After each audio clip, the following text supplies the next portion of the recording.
अखेर शिंदे गट फुटला. शिंदे गटात उभी फूट. बड्या नेत्यांनी राजीनामा दिला. शिंदे यांनी उद्धव ठाकरे यांच्यासोबत जे केलं आता तेच त्यांना भोगायची पाळी आली.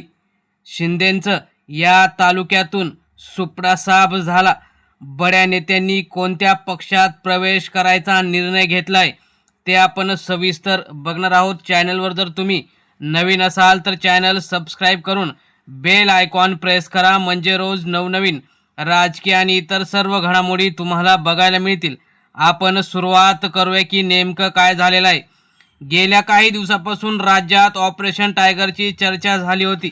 एकनाथ शिंदे यांनी उद्धव ठाकरे यांचे 6 खासदार फोडले आणि आपल्या पक्षात सामील करून घेतले.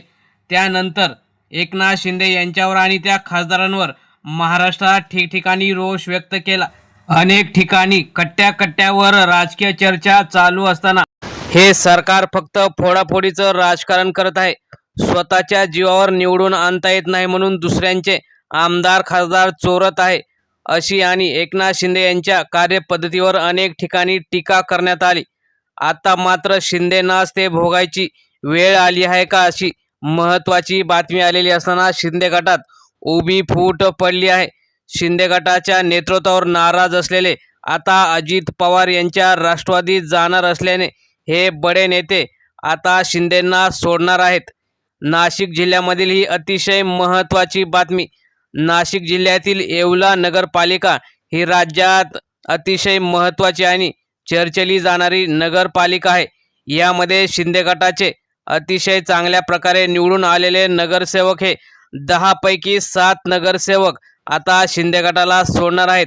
एकनाथ शिंदे यांनी नाशिक जिल्ह्यात लक्ष दिलं नाही, तसेच इथलं स्थानिक नेतृत्व हे काही कामाचं नाही, ते कुचकामी आहे असं म्हणत 7 नगरसेवक आता हे बंडखोरी करणार आहेत. त्यांनी राष्ट्रवादी काँग्रेस, अजित पवार गट आणि भाजपाला पाठिंबा जाहीर केलेला असताना माजी खासदार समीर भुजबळ यांची भेट घेतलेली आहे.